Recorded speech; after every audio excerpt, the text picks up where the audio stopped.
Haleluya.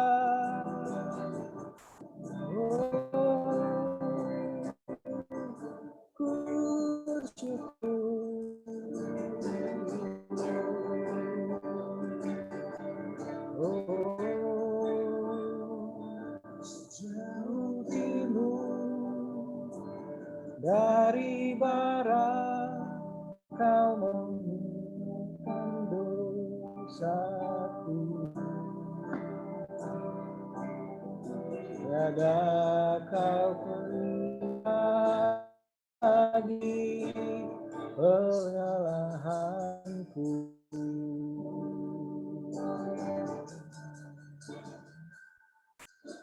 Jauh ke dalam sumber laut, kau meninggalkan dosaku. Ya kau perhitungkan kesalahanku. Oh, mari kita angkat pujian dari awal. Jauh timur dari barat, kau meninggalkan dosaku. Tiada ingat lagi pelanggaranku. Oh, jauh ke dalam sumber laut, kau memulihkan dosaku. Tiada kau perhitungkan kesalahanku. Betapa besar kasih ampunanmu Tuhan.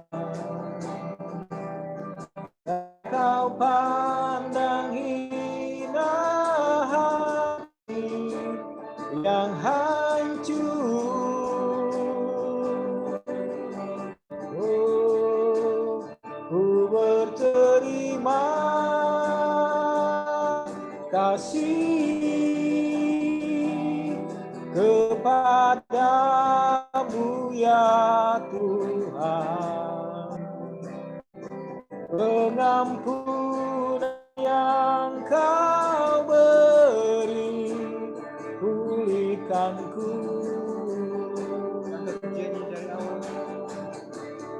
Mari kita mulai dari awal, saudara. Jauh timur dari barat, kau meninggalkan dosaku.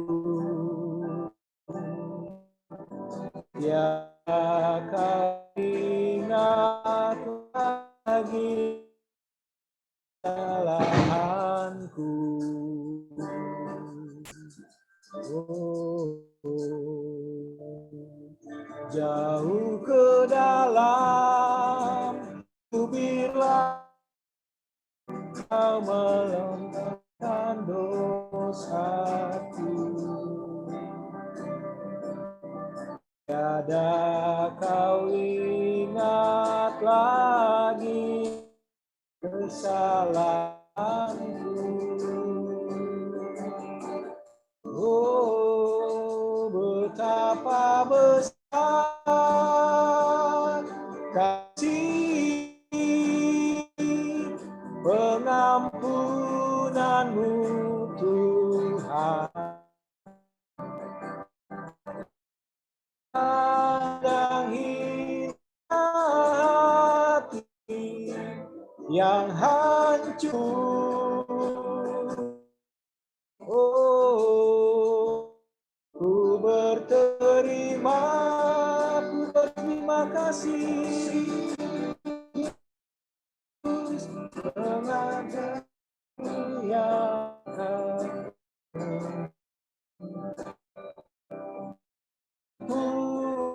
yang kau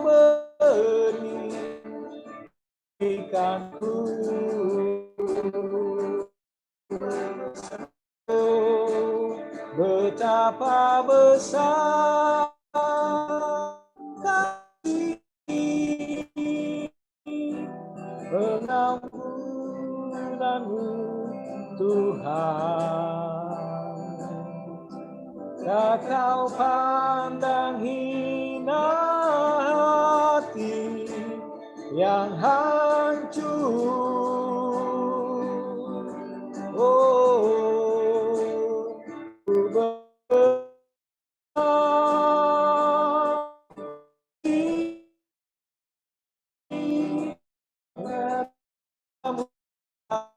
ku pengampunan yang kau beri, pulihkanku. Oh, ampunan yang kau beri, pulihkanku. Haleluya, Bapa yang kau beri, pulihkanku.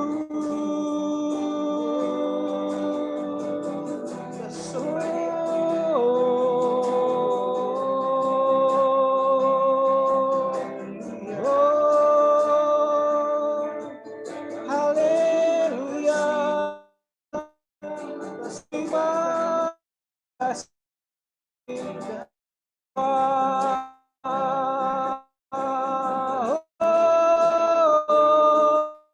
Haleluya, terima kasih Tuhan. Lebih bagimu apa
Welcome, Holy Spirit.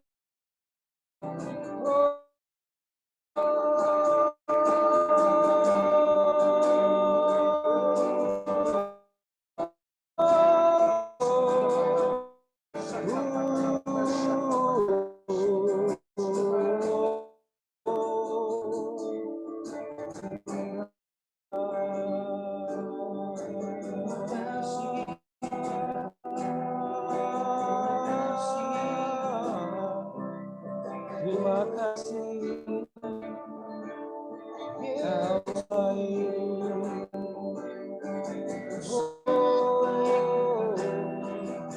Hosana bagimu, Hosana bagimu,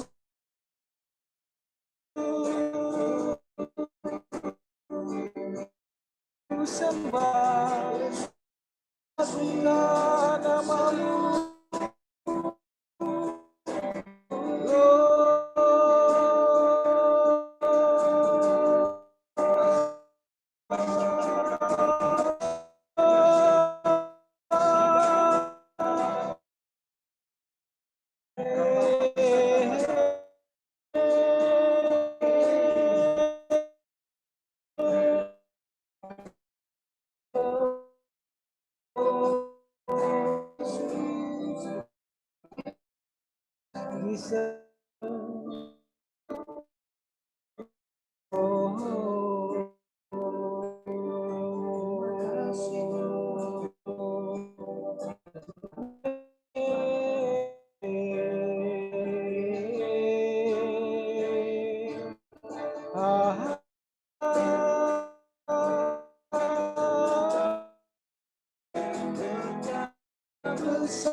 yang hancur,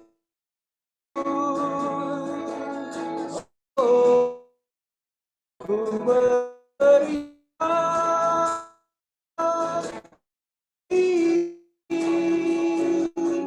kepadamu ya Tuhan, pengampunan yang beri, pulihkanku.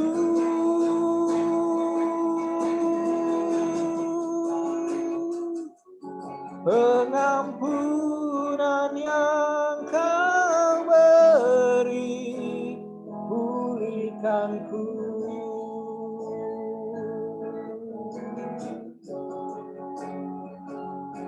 Pengampunan yang kau beri, pulihkanku.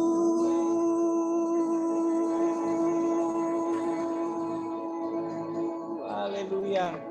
Terima kasih Tuhan, terima kasih. Ya, kami persilakan Ibu Yohana Nirahua untuk membawa kita dalam doa pembukaan. Silakan Ibu Yo.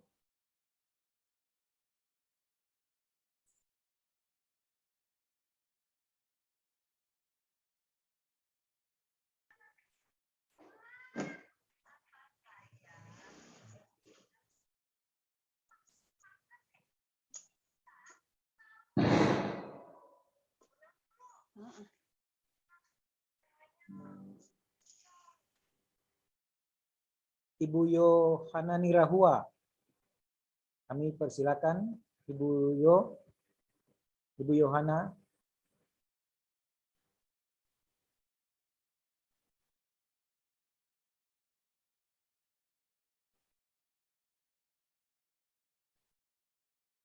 Baik, kalau Ibu Yohana belum hadir, mungkin Pak David.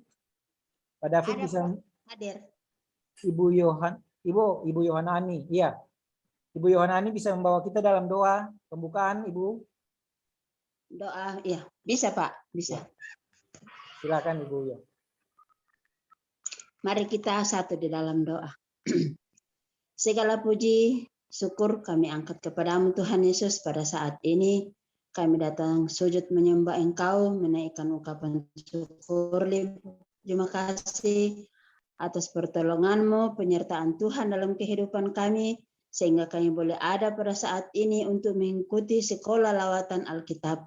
Tidak ada kemampuan bagi kami Tuhan Yesus, tapi Engkau yang mengurapi kami dengan darah yang suci kudus, agar kami boleh mengerti, boleh memahami apa isi daripada firman kebenaran-Mu. Mampukan kami Tuhan Yesus, buka pikiran kami, buka hati kami, agar kami boleh mendengarkan, boleh melakukan firman itu dalam kehidupan kami. Terpujilah nama-Mu Tuhan Yesus, kami ada pada malam hari ini, seberapa kami yang ada pada saat ini, karena kami rindu untuk mendengarkan, bahkan mau belajar akan firman kebenaran-Mu. Kuasai kami Tuhan Yesus, jauhkan kami dari segala kuasa-kuasa kegelapan, roh-roh jahat, agar kami boleh betul-betul bahkan sungguh-sungguh untuk mengikuti sekolah lawatan Alkitab ini Tuhan. Bapa kami yang di surga, Engkau mengetahui keterbatasan kami, namun Engkau tidak terbatas untuk kami. Untuk itu ya Tuhan, kami rindu, bahkan kami sangat rindu untuk mendengarkan firman kebenaran-Mu. Kami mau terus belajar, karena itulah kekuatan hidup kami, terang bagi jalan kami, untuk kami pakai menjalani kehidupan ini. Terlebih ya Tuhan saat-saat ini, banyak sekali gangguan-gangguan. Untuk itu kami juga mau terus belajar dan mau mengerti dan melakukan akan firman kebenaran-Mu. Kuasai kami Tuhan Yesus, jauhkan daripada kuasa roh jahat sekolah kami ini agar kami boleh mendengarkan dan boleh belajar dan sungguh-sungguh. Inilah kami Tuhan Yesus datang di hadapan-Mu memohon. Dengarkanlah seru sembahyang kami, karena kami sudah berdoa di dalam nama Tuhan kami Yesus Kristus. Kami datang kepada Bapa di surga. Amin. Amin, amin, amin, amin. Terima kasih. Oke, Bapak Ibu, nanti setelah tadi sudah disampaikan oleh Lydia tadi, nanti setelah pengajaran yang nanti dibawakan oleh Pastor Leni, nanti akan dilanjutkan dengan trial ya, kisi-kisi oleh Lydia. Oke, untuk mempersingkat waktu dan tempat, kami persilakan Ibu Pendeta Beni Dias untuk membawakan kita dalam pengajaran di malam hari ini. Silakan Ibu.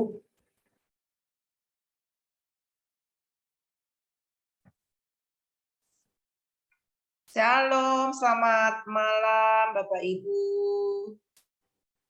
Shalom, Pastor. Selamat malam, Pastor. Selamat malam. Puji Tuhan, senang Malam, sekali Pastor ya Bapak Leni. Ibu, tapi sedih juga ya, karena Pastor ini Leni. adalah pelajaran terakhir dan berarti setelah ini SALT selesai ya Bapak Ibu ya, kita paling tinggal ujian teori. Dan Bapak Ibu jangan berpikir yang menakutkan, nanti ujian teori itu kayak apa, pelajarannya susah atau gimana-gimana, enggak sih. Itu semua pelajaran yang Bapak Ibu. Jadi tujuan daripada diberikannya ujian itu adalah kita berharap bahwa apa yang disampaikan itu nyantol gitu ya. Dan paling untuk merefresh lagi sehingga Bapak Ibu paling tidak ada poin-poin yang nanti mungkin akan di bold gitu ya, dan itu kita berikan dalam bentuk soal. Sebenarnya banyak, tapi karena ini online jadi saya hanya meringkasnya dalam 10 soal saja ya, 10 soal saja. Dan gampang kok soalnya, nanti dibagi kisi-kisi. Bahkan saya tadi bilang sama anak saya, cuman Bapak Ibu tuh nggak dapat buku ya, Pak Mon ya, Kakak Lydia ya, PPT ya. Ada ibunya, Pastor Leni. Sudah dibagikan. Yang selama ini ada. dari materi-materi pelajaran itu PPT aja ya. Iya. Jadi mungkin nanti setelah ini nanti saya akan untuk e-booknya nanti saya akan ini di grup SALT. Oh, oke. Saya akan share di grup SALT. Karena tadi saya suruh anak saya kasih halaman supaya nanti kalau Bapak Ibu mau nyari gampang gitu kan. Ternyata dia saya sempat kepikir tadi, mereka Bapak Ibu apa dapat buku ya, oh e-book. Tapi sama berarti dengan buku ya, Om Pak Simon ya. Oh iya, oke. Baik. Jadi minggu lalu yang terakhir Pastor Luther ngajar Bapak Ibu kan dibilangin itu pelajaran terakhir ya, karena memang Pak Pastor Luther nggak terlalu tahu susunan pelajaran di dalam buku ini, karena memang buku ini saya yang susun. Jadi pelajaran yang paling terakhir itu adalah family cell. Nah, kenapa family cell itu penting Bapak Ibu? Jadi ini karena di gereja Christ Kingdom Family, jadi family cell-nya itu family cell CKF. Tapi sesungguhnya Bapak Ibu bisa mempraktekkan family cell ini dimanapun gereja Bapak Ibu berada, gitu. Karena kan kita sudah tidak ada lagi tembok-tembok denominasi kalau online ya. Jadi Bapak Ibu juga bisa bertumbuh di gereja Bapak Ibu, dan Bapak Ibu juga bisa pakai kok. Mungkin saja ada yang sama dengan yang kita punya, paling tinggal kita semakin modifikasi lah seperti apa sehingga memperlengkapi gereja-gereja atau komunitas di mana Bapak Ibu berada. Kenapa family cell itu penting? Jadi mungkin di tempat lain komsel ya, komunitas sel. Ada juga yang family cell. Nah, kalau kita pakai family cell ya, lebih ke family karena kita adalah Christ Kingdom Family, dan disebut sel karena sel itu, nah Kakak Lydia PPT-nya boleh ditampilkan. Jadi itu terdiri dari sel ya, kita pakai kalimat atau istilah sel, di mana kesatuan sel itu dalam bahasa Indonesia karena kesatuan kecil dari organisme yang hidup. Jadi artinya bahwa sel itu adalah sangat penting di dalam satu komunitas, di mana itu jumlahnya itu biasanya tuh 12 atau lebih, dan biasanya kalau sudah semakin banyak kita akan suruh untuk di-split sehingga kelompok itu tidak kebanyakan tuh suka rame-rame, tapi sesungguhnya pertumbuhan sesungguhnya itu kecil, misalnya 12 anggota di dalamnya, lalu kemudian nanti mereka harus multiplikasi, nanti ada dia punya karakteristik yang nanti dibagikan di sini, dan tujuannya itu adalah mereka itu menciptakan murid baru. Jadi tujuan daripada family cell yang kita dapat di dalam pengertiannya di sini adalah di sini dikatakan dari istilah ini dimulai dari kisah tentang bagaimana Barnabas, itu kalimat di paling terakhir Bapak Ibu lihat di sana. Dari kisah ini diketahui bahwa Barnabas adalah seorang dari latar belakang orang di marketplace, dan kemudian dia dipakai Tuhan untuk memuridkan seorang rasul seperti Paulus, dan akhirnya Paulus melahirkan begitu banyak anak-anak rohani termasuk Timotius, bahkan termasuk saudara dan saya hari ini kan melalui firman Tuhan yang dituliskan oleh Rasul Paulus. Jadi tujuan dari family cell ini adalah menemukan orang-orang pemurid di lingkungan Bapak Ibu, misalnya ya di kantor atau di sekolah, seperti Barnabas ini, dia orang marketplace tapi dia bisa melahirkan Paulus gitu, seorang rasul. Jadi artinya dengan adanya family cell, karena kalau kita cuma di gereja dalam ibadah secara korporat itu kan lebih banyak monolog ya, tetapi kalau kita di dalam family cell itu bisa berdialog. Makanya kita pernah family cell Pulau Jawa ya Bapak Ibu ya. Berharap nanti setelah SALT, karena ini waktu untuk family cell diambil untuk SALT, berharap nanti kita bisa family cell lagi, dan family cell itu bisa per kota-kota. Jadi tujuannya adalah kita bisa mengenal lebih dekat dengan anggota yang ada di family cell. Kemudian kita bisa tahu tentang pertumbuhan mereka dan bahkan bisa menjawab apa yang menjadi kebutuhan-kebutuhan mereka. Itu tujuan daripada family cell ini Bapak Ibu ya. Dan itu kita berharap seperti begitu, ada multiplikasi di sana. Kemudian yang kedua Kakak Lydia, setelah pengertian daripada family cell, sebenarnya saya sudah jelaskan sedikit juga tentang penerapan family cell dalam kelompok kecil ya. Di sini ada ditulis di dalam Perjanjian Lama ya, orang-orang yang dipilih itu di dalam Kejadian 18, 13, 15 itu orang-orang yang punya kriteria ini ya Bapak Ibu. Cakap, takut akan Tuhan, dan memiliki integritas atau jujur. Jadi berharap di dalam family cell ini ditemukan pemimpin ya, orang-orang yang akan dipakai sehingga dari anggota dari setiap family cell itu mereka akan pergi dan memuridkan lagi ya. Kemudian orang-orang yang terpilih ini memiliki tugas, yaitu mereka harus punya jiwa untuk bisa mewakili kepemimpinan sehingga mereka bisa bertanggung jawab dimanapun mereka berada. Kemudian mereka menjadi orang-orang yang menjaga kestabilan, perdamaian, dan peraturan. Dan di dalam Alkitab Perjanjian Baru itu misalnya Tuhan Yesus yang memuridkan 11 muridnya, lalu mereka terbentuk di dalam, kemudian Tuhan mengajar mereka berdoa, kemudian mereka ditetapkan dan mereka dimuridkan untuk menjadi pemurid lagi bagi orang lain. Jadi intinya sebenarnya sudah jelas tadi awal saya jelaskan bahwa tujuan ataupun penerapan dari family cell atau kelompok kecil ini adalah mendapatkan atau menemukan pemimpin, menemukan murid, dan juga setelah menjadi murid mereka pergi untuk memuridkan orang lain. Ya, itu kira-kira seperti itu penerapannya.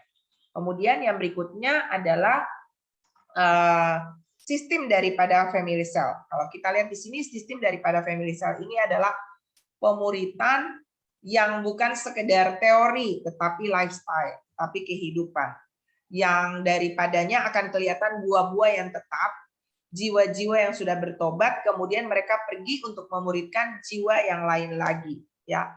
Dan di sini ada yang namanya membagi hidup, Bapak Ibu ya, membagi hidup.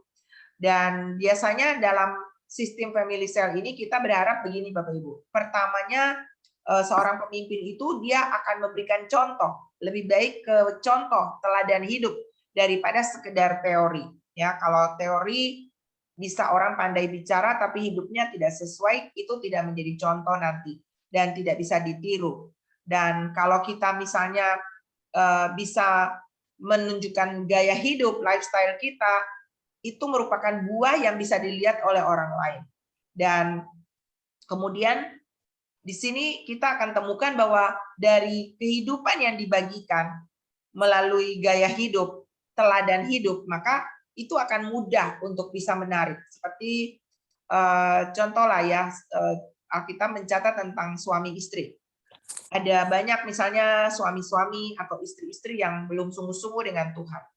Tapi cara penginjilan yang paling mantap, ataupun jangankan di dalam keluarga ya, di dalam lingkungan saja, di kantor Bapak Ibu, atau di komunitas-komunitas dimanapun Bapak Ibu berada, maka sebenarnya model pemuritan yang paling bisa berdampak dan paling bisa mempengaruhi itu adalah pemuritan teladan, ya, daripada sekedar bicara, ya, karena hidup kita itu bisa berbicara lebih kuat dari apapun yang kita sampaikan, gitu. Nah, contoh yang tadi saya bilang suami istri, Alkitab berkata, istri-istri tunduk kepada suamimu supaya tanpa perkataan mereka dimenangkan oleh kelakuan istrinya. Jadi itu artinya teladan hidup.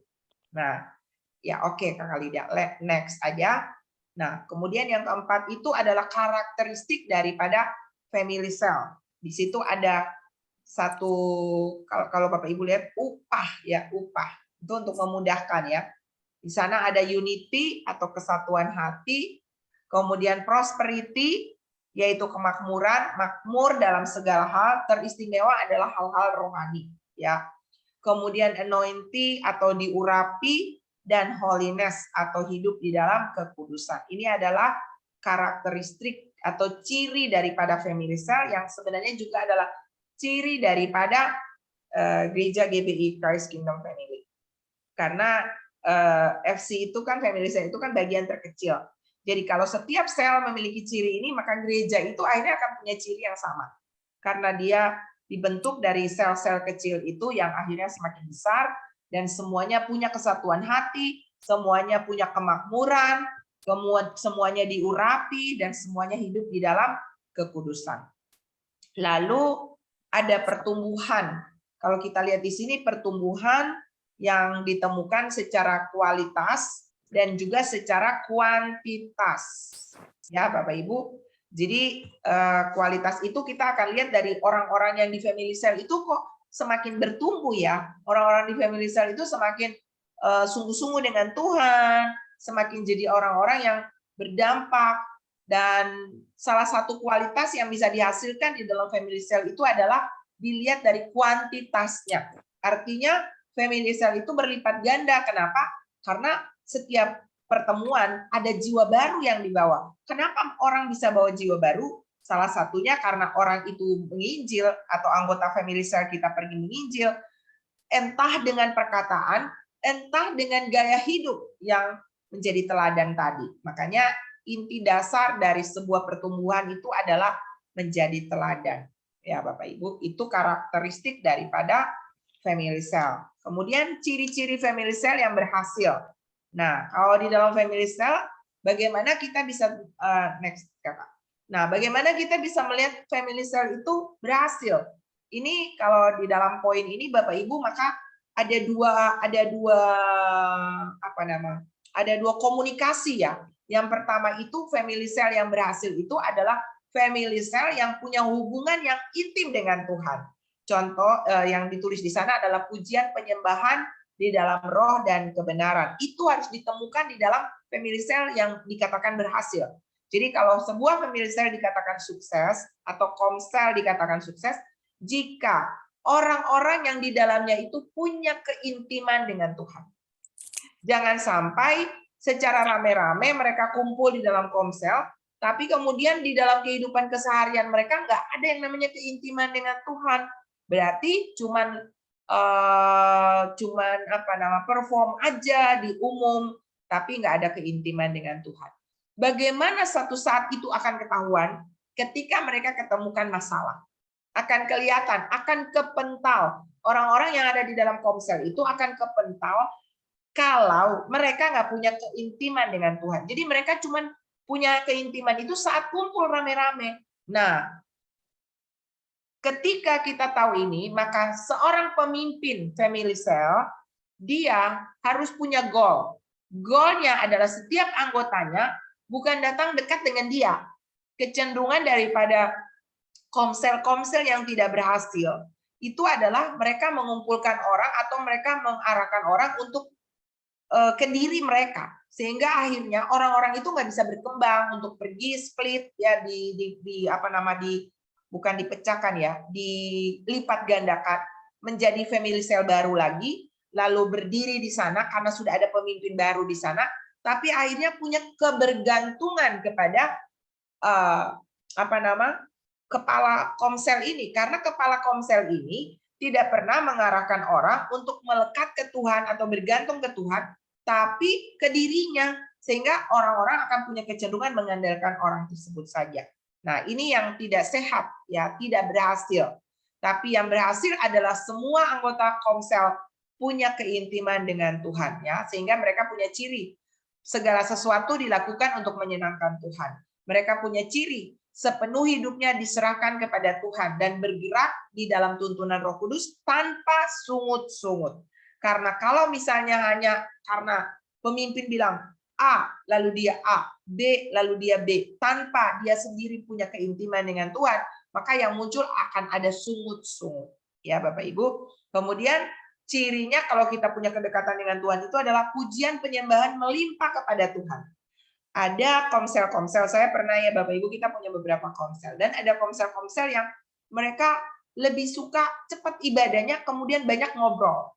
Tanpa sadar, akhirnya mereka ngegosip, mereka duduk ngebahas hal-hal yang nggak penting. Tapi ada komsel-komsel yang kalau saya datang ke sana, itu mereka suka menyembah Tuhan, menyembah, sampai hampir seluruh pertemuan itu cuman ada pujian penyembahan, kemudian orang mengalami manifestasi kuasa Tuhan, hadirat Tuhan sangat dinyatakan, dan itu saya sebut sebagai family cell yang berhasil. Karena semua orang yang datang ke sana ketemu Tuhan, bukan cuma ketemu anggota satu dengan yang lain. Nah, tetapi selain kalau kita punya hubungan yang intim dengan Tuhan, maka yang kedua ini Bapak Ibu, ciri dari family cell yang berhasil itu adalah ada persekutuan. Ya, ada persekutuan di mana kita saling mendorong, memperhatikan, mendoakan, dan saling menasihati. Itu adalah ciri daripada family cell yang berhasil, ya. Dan saya percaya bahwa family cell yang berhasil adalah family cell yang bisa membagikan hidup satu dengan yang lain, ya, bukan cuma sekedar teori, ya kumpul-kumpul, tapi juga saling berbagi. Saya bertumbuh di family cell dan saya lihat bagaimana orang-orang yang punya komunitas dalam komunitas family cell yang kuat itu sampai sudah terpisah lama pun mereka akan tetap punya ikatan batin, ya, seperti begitu, sehingga saling mendoakan, saling mensupport, saling menelpon, menanyakan kabar dan sebagainya. Nah, kemudian family cell, ada next slide Kakak. Ya, di dalam persekutuan itu harus ada keterbukaan, kejujuran, penaklukan diri, serta pemenuhan kebutuhan. Itu yang tadi saya sampaikan, ya. Sehingga semua anggota tidak hanya sekedar secara rohani, tapi diharapkan juga apa yang bisa kita bisa berbagi dengan mereka, seperti itu. Itu mungkin di situ ada unsur pelayanan diakonia, ya Bapak Ibu, ya. Kemudian ada penginjilan, ini yang paling utama Bapak Ibu. Family cell yang sehat harus punya penginjilan, ya, sehingga kita bisa membawa misi amanat agung daripada Tuhan Yesus, yaitu pergi jadikan semua bangsa murid. Jadi anggota-anggota FC itu harus bagaimana berpikir untuk berlipat ganda. Saya sebut tadi kalau kita hanya duduk untuk diri sendiri, maka komsel itu mungkin akan terus tidak mau berpisah, ya. Padahal Tuhan mau adalah kita melipat ganda. Artinya kita bikin lagi komsel baru, bertumbuh lagi, menghasilkan murid lagi, dan pergi untuk memuridkan lagi. Family cell yang sehat itu adalah yang menerima makanan dan meneruskan kepada sel-sel lainnya. Sel-sel lainnya itu artinya di dalam salah satu komunitas sel itu, ataupun di dalam komunitas saling berinteraksi antara komunitas sel yang satu dengan yang lain, atau family sel satu dengan lain, atau bahkan sampai ke semua orang yang ada di luar sana. Ya, itu jadi saya sebut sebagai membawa amanat agung kepada seluruh bangsa seperti yang disampaikan oleh Tuhan Yesus. Ya, itu pelajaran family cell, dan berharap Bapak Ibu melalui pelajaran ini Bapak Ibu bisa menciptakan komunitas-komunitas sel yang kecil dimanapun lingkungan Bapak Ibu berada. Saya sering menemukan ada juga ibu-ibu yang suka ngumpul sambil nungguin anaknya lagi sekolah. Ada mama-mama yang juga suka membuat komsel ya, seperti begitu. Ada juga komunitas-komunitas di kantor yang membuat komunitas sel seperti begini. Nah, itu beberapa hal yang bisa disampaikan, yang bisa dijadikan acuan untuk bagaimana sebuah komsel atau sebuah komunitas sel bisa bertumbuh dan bisa menjadi berkat dimanapun berada. Jadi berharap pelajaran ini sebagai penutup bukan cuma ada di GBI Christ Kingdom Family, tetapi Bapak Ibu pun bisa pergi untuk membawa komunitas sel dimanapun Bapak Ibu berada. Sehingga kita menjadi mercusuar yang banyak di mana-mana, sehingga menerangi dunia yang ada dalam kegelapan. Oke, itu pelajaran terakhir kita. Dan adakah Bapak Ibu yang mau bertanya? Dan kalau mau bertanya, bisa bukan saja tentang family cell, tetapi sepanjang pelajaran ini, tapi jangan tanya ya soalnya apa untuk ujian. Jadi Bapak Ibu bisa bertanya, mungkin kalau ada pertanyaan yang dari pelajaran pertama sampai pelajaran ke-13 ini yang Bapak Ibu belum paham, bisa ditanyakan. Kalau yang bisa saya jawab, bisa. Tapi kalau tidak, saya akan menanyakan lagi kepada tim pengajar yang lain, ya, sehingga nanti saya akan mengirim jawaban nanti di grup kepada Bapak Ibu, atau bisa japri kepada nama-nama. Jadi Kakak Lydia tolong dicatat nama para penanya yang ada, dan soalnya seperti apa, yang bisa terjawab, yang tidak kita serahkan nanti kepada para pengajar yang mungkin mengajar pelajaran Bapak Ibu tanyakan. Oke. Baik, Silakan untuk pertama mungkin kita kasih 3 penanya. Oke. Ya, baik, Bapak Ibu. Ibu Liliana Maslim. Ya, silakan Ibu. Selamat malam Bu Leni. Selamat malam. Saya mau tanya, idealnya untuk kelompok sel itu berapa orang, Bu? Sebenarnya idealnya 12. 12, seperti 12 murid Tuhan Yesus. Gitu, Bu. Nanti kalau lebih dari 12 dipecah lagi gitu, Bu ya? Harusnya di split, iya. Kita tidak bilang dipecah, kita bilang dilipat gandakan. Jadi di split, sehingga karena kalau terlalu banyak lebih banyak nanti untuk euforia gitu, Bu. Sementara kalau dia bertumbuh maksimal misalnya 12, nah itu akan lebih bisa terpacu untuk cari jiwa lagi. Jadi nggak puas gitu. Karena kalau sudah besar, akhirnya sudah senang-senang kumpul-kumpul rame-rame gitu. Jadi nggak kecapai tujuannya. Padahal kan tujuan dari Komsel ini adalah bisa berlipat ganda lagi, bisa menjangkau jiwa lagi, bisa penginjilan lagi kayak gitu. Istilahnya gerbong kalau terlalu berat susah ke bawah gitu. Tariknya. Iya benar. Iya. Oke, thank you Bu. Iya Ibu. Ada lagi tadi siapa Pak Otaliu ya?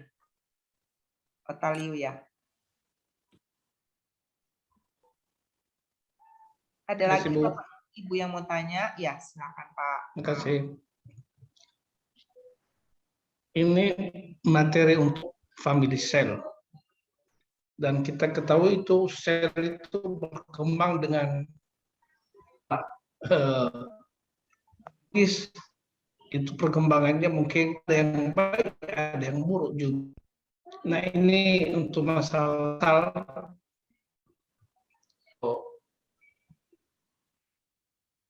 membuahkan suatu hasil di dalam satu klub.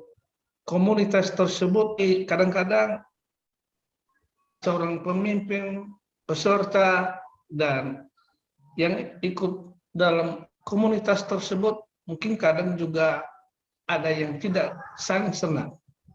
Sehingga mungkin pada saat-saat tertentu orang yang mungkin sungguh-sungguh dan mau menerima apa yang disampaikan dalam satu komunitas, maka padahal ada para pimpinan dan mungkin ada juga sel-sel tertentu dalam komunitas tersebut yang memang mementingkan diri sendiri. Dalam hal ini orang yang mungkin mau sungguh-sungguh mau mengembangkan family cell lagi, sehingga ada suatu rasa tidak kesenangan dan mungkin ada hal bersungguh-sungguh. Pada diri orang, apakah memang ataupun pada diri kita tersebut kita bersalah, ataupun memang kita tidak dalam komunitas sebagai family cell tersebut. Demikian, Bu. Pak Otaliu, suaranya agak putus-putus ya Pak. Apa Bapak Signal, Ibu Bu. dengar dengan jelas? Signal di sini putus, Bu. Signalnya kurang. Sudah 3 kali signal di sini nggak bagus, Bu. Iya, putus-putus jadi kurang jelas. Jadi saya coba ini ya Pak. Maksudnya Bapak ini jadi yang jadi harus yang mau di istilahnya diperbaiki ini pemimpinnya atau anggotanya atau bagaimana tadi Pak? Kalau memang ada perpecahan, ada seperti miss komunikasi kayak gitu, maksudnya Bapak tadi bagaimana Pak? Gimana kepribadiannya ikut dalam family cell tersebut.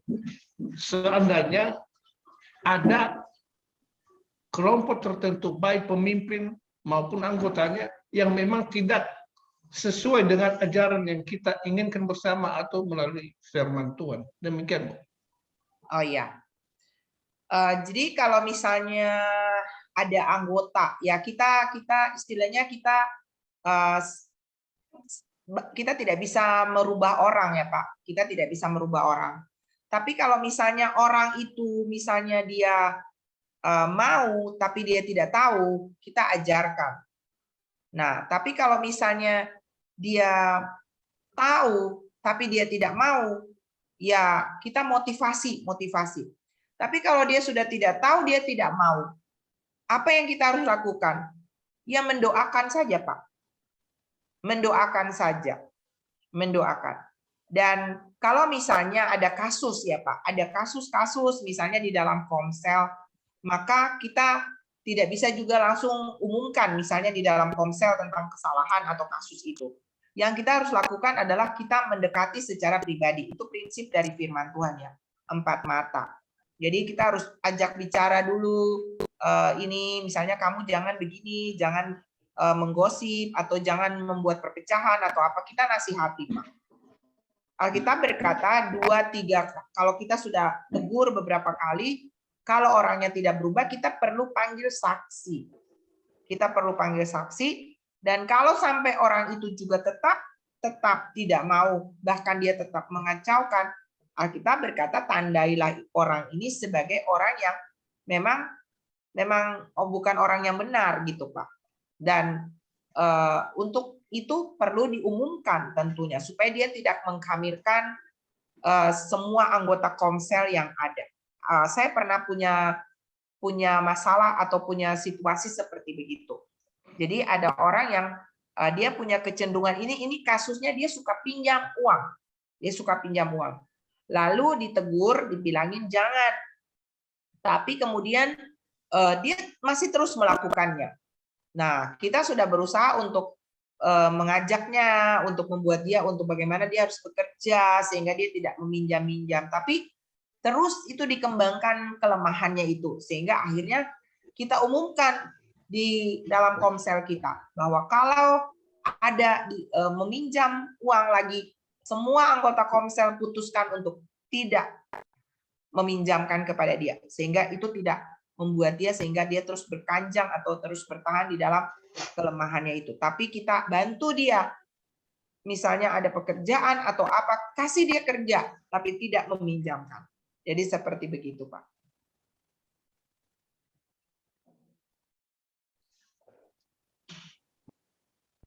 Oke, Pak. Ada lagi, Bapak Ibu? Ada yang mau bertanya selain pertanyaan tentang komsel atau family cell?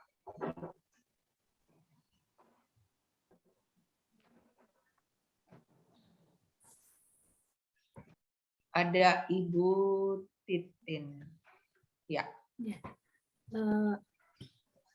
Terima kasih banyak untuk kesempatan yang diberikan kepada saya secara pribadi. Saya mengakui selama saya ikut SAK mulai dari awal sampai terakhir ini, saya mendapatkan jujur saya sudah mempraktekkan itu semua. Kemudian saya mendapatkan materi dari sini bagaimana bentuk atau Bapa, kemudian pemuritan, kemudian saat teduh, itu yang tidak pernah sama sekali saya saya dapatkan sebelum saya memang pemulihan gitu, karena saya punya kakak rohani memang yang dari GBI, latar belakang saya bukan dari GBI ya, tapi ternyata Tuhan memang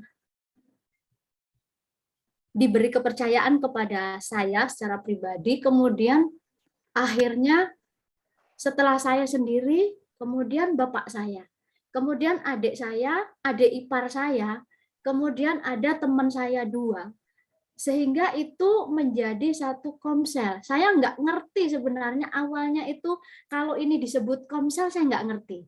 Baru malam ini saya tahu, oh ini komsel. Karena awal ketika saya pemulihan, saya tuh protes gitu ya sama Tuhan. Tuhan, kalau saya sendiri, saya nggak bisa. Saya bilang kayak gitu. Karena saya menghadapi orang-orang, pasti saya dicibir, pasti saya dicaci maki, bahkan saya bisa diusir. Saya bilang gitu, karena pemulihan itu kan nanti dibilang orang begini-begini. Nah, ternyata yang setiap hari ketika saya mengalami perubahan-perubahan itu, saya sharing tiap hari dengan bapak saya gitu loh. Sharing. Bapak saya ibaratnya orang yang tertua lah di tempat saya, itu akhirnya dia buka hati gitu, sampai dia benar-benar terima, artinya terima jamahan Roh Kudus secara pribadi, dan itu saya nggak nyangka. Nah, itu akhirnya berkembang sampai akhirnya kami kalau tidak salah itu ada 7-8 orang menjadi satu, jadi komsel.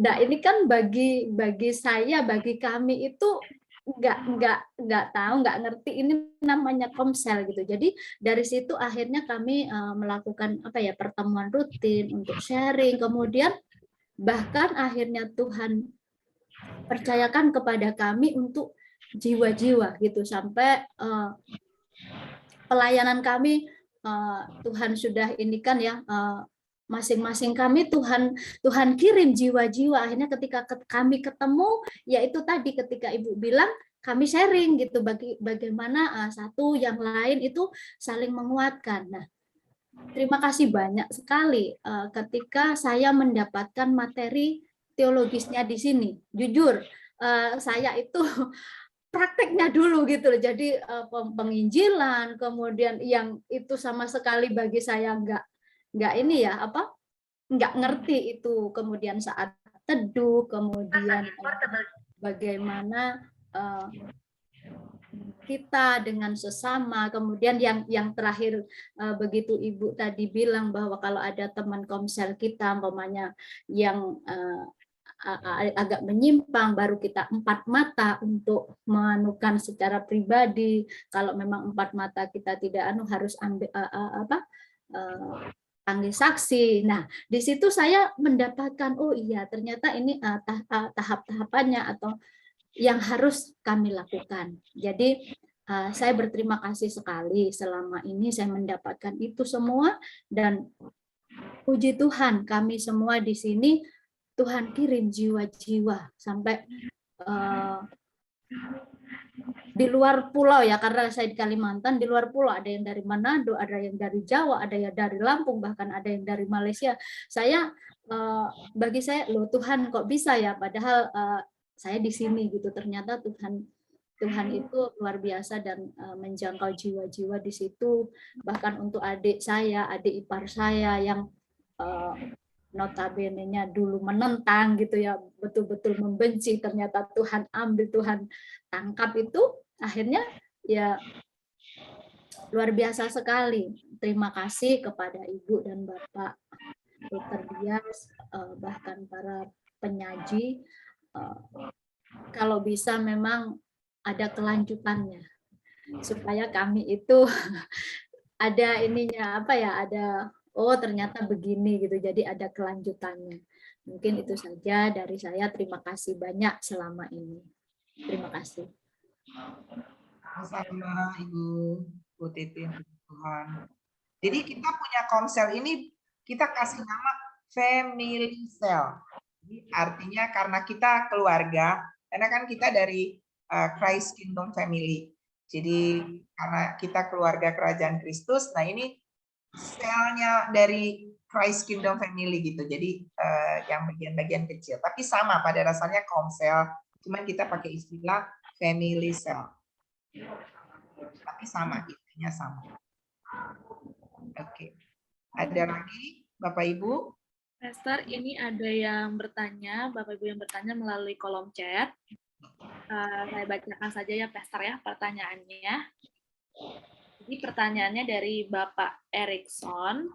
Isinya, Pastor, ketika komsel mana lebih baik? Apakah lebih baik banyak khotbahnya atau lebih banyak pujian penyembahan? Terima kasih. Silakan. Ya, jadi itu sebenarnya kalau menurut saya mau bilang lebih baik itu tergantung kebutuhan ya. Karena setiap komunitas itu dia punya kebutuhan berbeda. Jadi gini, ada mau dibilang misalnya kalau kita misalnya bilang pujian penyembahan lebih baik, bagaimana kalau orang-orang itu orang-orang yang belum terlalu ngerti dan harus diajarkan dulu. Jadi kita lihat tentang tingkatan kondisi orang-orang yang ada di dalamnya. Kalau itu orang-orang baru, kita harus lebih banyak mengajar tentunya kepada mereka hal-hal praktis, termasuk pujian penyembahan itu apa. Karena jujur saya berasal dari latar belakang bukan karismatik ya, saya dari latar belakang dulu Protestan, dan mama saya, padahal itu keluarga saya itu penuh dengan pujian ya, maksudnya karena kakek saya itu pendeta dan dia melatih ibu saya dari kecil, kita semua diajarkan ada yang namanya tugas atau apa nama doa pagi ya, pada zaman itu. Pak Simon juga punya mama, saya punya mama, dan kita punya keluarga itu berlatih seperti begitu. Tetapi ketika kita pergi ke satu komunitas dan di situ orang-orangnya itu orang-orang yang baru, maka yang terjadi adalah mereka akhirnya tidak bertumbuh awalnya karena misalnya nyanyi, misalnya ada dalam satu komunitas ini contoh penuh dengan orang-orang apa nama ada orang yang sudah bertobat dan orang-orang karismatik yang suka dalam pujian penyembahan. Dan ketika mereka memuji menyembah, akhirnya orang-orang yang baru ini karena mereka tidak terpenuhi untuk dikasih makanan, untuk tentunya menyampaikan firman Tuhan yang lebih detail kepada mereka, akhirnya mereka nggak mau lagi datang gitu. Jadi makanya kalau Bapak misalnya bertanya baik atau tidak, tentunya semua baik ya Pak. Firman Tuhan baik, pujian penyembahan baik, tetapi memang harus ada keseimbangan dan tentunya kita juga harus lihat tentang menu yang cocok untuk komunitas itu. Gitu. Itu seorang pemimpin harus bisa melihat itu sehingga dia akan membuat keadaan di dalam komunitas itu jadi lebih bisa bertumbuh dan itu bisa diterima oleh semua yang hadir. Kira-kira begitu. Dan saya percaya bahwa tentunya dalam inti daripada family cell itu adalah hubungan dengan Tuhan. Dan ketika ada Tuhan di tengah-tengah family cell itu, maka tentunya akan ada pemimpinnya itu akan diarahkan apa yang harus dilakukan di dalam pertumbuhan family cell yang ada. Kira-kira seperti begitu Pak Erik. Pak Erik ya, Kak Lydia. Betul, Pastor Reni. Oke, Bapak Ibu, bagaimana? Apakah masih ada yang ingin memberikan pertanyaan? Kalau masih ada, Bapak Ibu boleh raise hand saja. Kalau sudah tidak ada, apakah sudah boleh kita memberikan kisi-kisinya, Pastor Leni? Ya, boleh. Persiapan. Ya, jadi sebentar Kak Lydia. Jadi Bapak Ibu nanti ketika nanti kita ujian, jadi saya sedikit kasih gambaran ya untuk kelanjutannya. Jadi berharap Bapak Ibu apa yang akan dibagikan ini adalah bagian dari yang sebenarnya sedikit dari yang secara keseluruhan Bapak Ibu sudah pelajari di sini. Kenapa kita perlu memberikan beberapa contoh untuk misalnya Bapak Ibu perlu tahu nih apa sih misalnya nilai-nilai daripada Bapak Ibu ada di dalam komunitas CKF saat yang ada. Karena Bapak Ibu tanpa kita tahu arah di dalam sebuah komunitas, maka kita akan menerima nilai-nilai karena kita perlu waspada ya dengan pengajaran hari-hari ini. Ini bukan cuma untuk yang lain, untuk kami juga. Kami juga perlu untuk mengerti ini umat mau dibawa kemana. Apakah sekedar kumpul-kumpul, euforia-euforia, untuk rame-rame, untuk hanya tanda-tanda heran. Makanya kalau Bapak Ibu lihat pengajaran-pengajaran yang hari-hari ini, kita lebih mengarahkan untuk semua harus menjadi murid. Jadi bukan sekedar berbondong-bondong. Karena kalau kita hanya jadi orang Kristen yang berbondong-bondong, hari ini kita buka channel. Makanya saya pernah beberapa kali ya di ibadah mujizat pagi, orang ikuti kita, tapi setelah ibadah, ketika Zoom-nya dibuka speakernya, dia sedang ikut juga di tempat lain. Menurut saya itu tidak ada sebuah komitmen di dalamnya untuk, kan di mana-mana firman itu sama gitu ya. Dan maksudnya saya, tapi kan dia harus memutuskan sebuah pertumbuhan. Makanya kita perlu mengetahui kemana kita akan diarahkan di dalam sebuah komunitas. Sebab itu kita perlu kasih tahu kepada Bapak Ibu, nih komunitas Healing and Prophecy yang di dalamnya ada CKF ini mau arahkan umat kemana. Kita cukup jelas, have Jesus live in us, menjadikan Yesus tinggal di dalam kita. Misi kita ada di sana, yaitu peace, ya, planting churches, kemudian educated the next generation, assist the poor, care for the sick, ya. Itu karena apa? Karena kita mau supaya Bapak Ibu ngerti di dalam komunitas ini apa visi, apa misi, apa nilai-nilainya, karena ke depan akan ada begitu banyak ajaran-ajaran yang bisa saja bisa menyesatkan. Dan kami juga harus menjaga para pengajar yang mengajar, termasuk saya, termasuk suami saya, perlu menjaga kehidupan kerohanian kami dengan Tuhan, sehingga apa yang kami bagikan itu bukan knowledge. Karena knowledge itu motivator di luar sana banyak yang lebih baik dari kami. Tapi kami ingin berbagi tentang bagaimana pengalaman dari Tuhan bahwa kami, sehingga itu menjadi sesuatu yang sharing life kepada Bapak Ibu. Jadi kenapa di dalamnya perlu ada Bapak Ibu minimal tahu tentang visi gereja ini, misi gereja ini, sehingga Bapak Ibu juga tahu di dalam gereja ini saya dapat apa, seperti tadi kesaksian daripada Ibu Titin. Karena salah satu daripada misi kita itu adalah educated the next generation, memperlengkapi atau mempersiapkan generasi baru, dan juga equip the saint, memperlengkapi orang-orang kudus. Untuk apa? Untuk sebuah kegerakan di akhir zaman. Jadi kita tidak mau membina atau melatih orang-orang yang hanya sekedar untuk dirinya sendiri, ya, datang mencari mujizat, maunya didoain. Makanya kelas saat ini ada untuk itu, sehingga Bapak Ibu ini dari kelas saat ini diharapkan keluar sana, Bapak Ibu juga akan menjadi guru bagi banyak orang di luar sana, pemurid bagi banyak orang di luar sana, karena dunia sedang membutuhkan banyak orang-orang yang membawa berita Injil kepada mereka. gitu. Jadi ini goal daripada kelasnya kita ya Bapak Ibu, dan nanti akan ada kisi-kisi yang nanti akan Kak Lidi yang nanti bagikan, nanti bagi. Kakak sudah catat atau belum? Belum, Pastor Leni. Oke, kalau nanti Mama Nia aja yang bagi ya. Untuk teori Bapak Ibu, kemudian untuk prakteknya Bapak Ibu, kami berharap Bapak Ibu ikut praktek ya. Karena dengan praktek itu jangan takut salah, biasa aja, karena nanti justru di situ kita akan diarahkan. Nih baiknya yang benar, yang ini yang salah di sini, benarnya di sini. Orang-orang yang sekarang tidak salah itu karena mereka pernah salah dulu. Jadi kita dari salah kita akan tahu mana yang benar ya Bapak Ibu. Jadi jangan takut salah, termasuk teori. Nah, jadi Bapak Ibu catat ya sekalian ya kisi-kisinya untuk apa? Ini cuma ada 10 soal.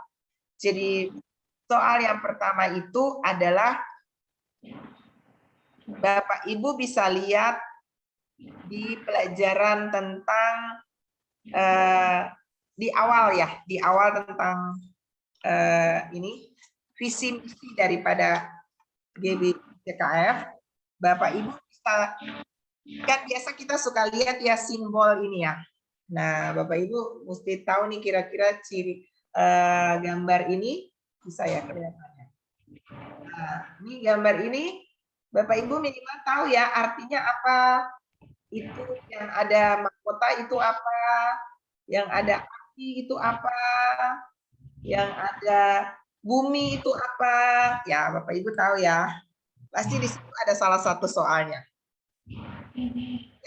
Tentang simbol daripada CKF. Sehingga waktu Bapak Ibu lihat simbol ini, Bapak Ibu udah tahu, oh aku tahu itu mahkota apa, itu api apa, saya udah tahu tuh, gitu ya. Itu soal pertama. Ya 10 ya. Ini kayaknya saya udah kasih soal deh. Kemudian yang kedua nih Bapak Ibu. Yang kedua, Bapak Ibu tahu nggak sih misi dari GBICKF? Misi, ya, misi daripada GBICKF. Kemudian yang ketiga, ini pilihan ganda ya, Bapak Ibu, gampang banget kan berarti. Yang ketiga, pilihan gandanya ada 3. Nah, pilihan ganda yang ketiga itu adalah, Bapak Ibu tahu nggak kalau orang mau dibaptis tuh harus apa? Itu tentang baptisan air. Ya, itu ada di pelajaran tentang baptisan air. Jadi untuk dibaptis kita harus bagaimana? Nah, itu yang ketiga Bapak Ibu. Kemudian pertanyaan yang keempat, ini dalam bentuk isi titik-titik. Nah, Bapak Ibu pernah belajar tentang prinsip dasar, ya. Prinsip dasar itu adalah ada 2 bangunan kan? Kita belajar tentang prinsip dasar pembangunan itu adalah apa dasarnya? Ada yang tahu? Masih ingat? Dasar bangunan orang percaya itu apa? Batu karang. Satunya apa lagi? Iman ya. Batu karang. Orang Kristen membangun di atas 2 dasar. Ya, Batu pasir dan batu karang. Pasir. Iya. Itu ya. Jadi Bapak Ibu harus tahu nih. Dasarnya batu karang itu apa? Sifatnya apa? Dasarnya pasir itu sifatnya apa? Nah, itu udah soal tuh. Tapi Bapak Ibu perlu tahu pasir sifatnya seperti apa, batu karang sifatnya seperti apa. Oke. Kemudian soalnya yang ke-5 ya. Ya, yang ke-5 ya. Ya. 6. 5. 5. Ya, yang ke-5. Bapak Bapak Ibu tahu jenis-jenis kalau orang mati? Apa? Kematian. Tahu tentang kematian? Ada kematian apa aja, Bapak Ibu?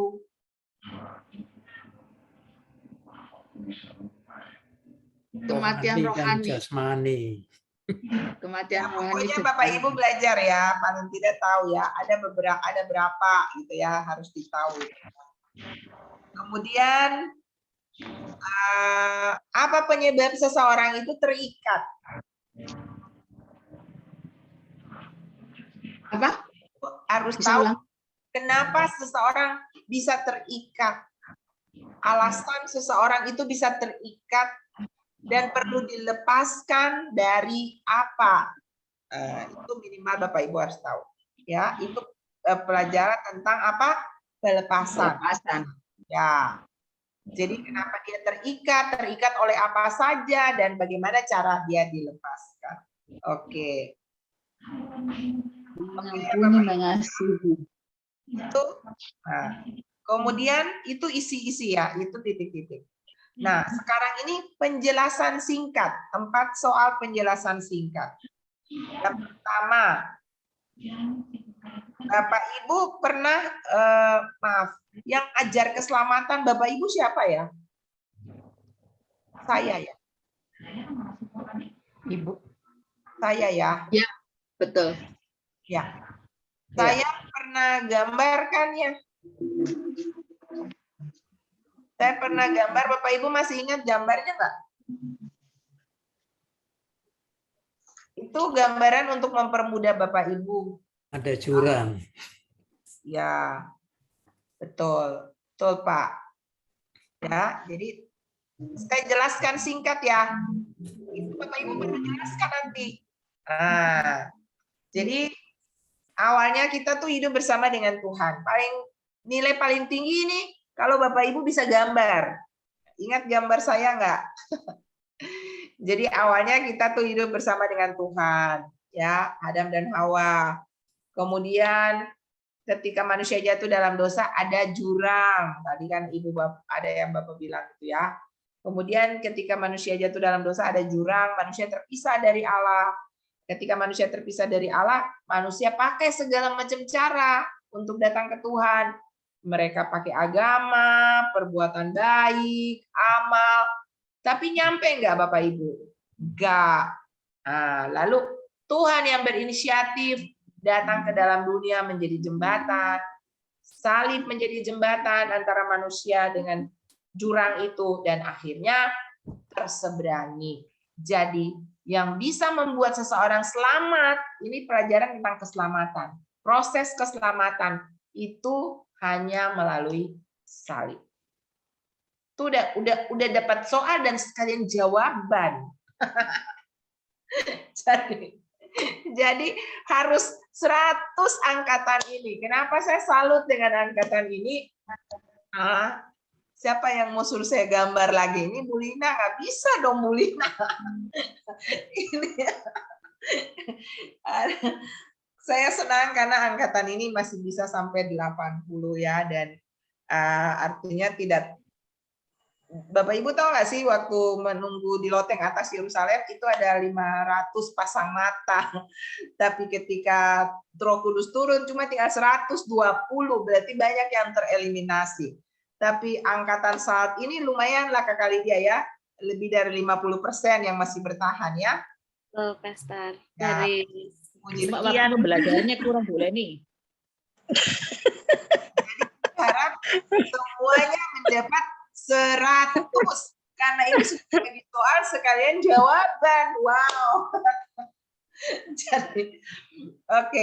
Jadi Bapak Ibu harus tahu tentang bagaimana menggambar tentang proses keselamatan. Kalau mau pakai gambar boleh, enggak juga nggak apa-apa. Pokoknya yang penting penjelasannya benar deh. Kemudian yang ke soal keberapa nih? Ke-7 ya, ke-8 ya. ke-8 Pastor. Ya. Ke-8. Ya. Bapak Ibu, ini tentang gambar diri. Nah, ini pengajaran dari Pastor Luther. Nah, Bapak Ibu ingat nggak gambar diri? Gambar diri kita itu bisa dipengaruhi oleh suara-suara apa saja. Itu Bapak Ibu harus tahu. Dan yang harus kita dipengaruhi itu sebenarnya oleh siapa, suara siapa.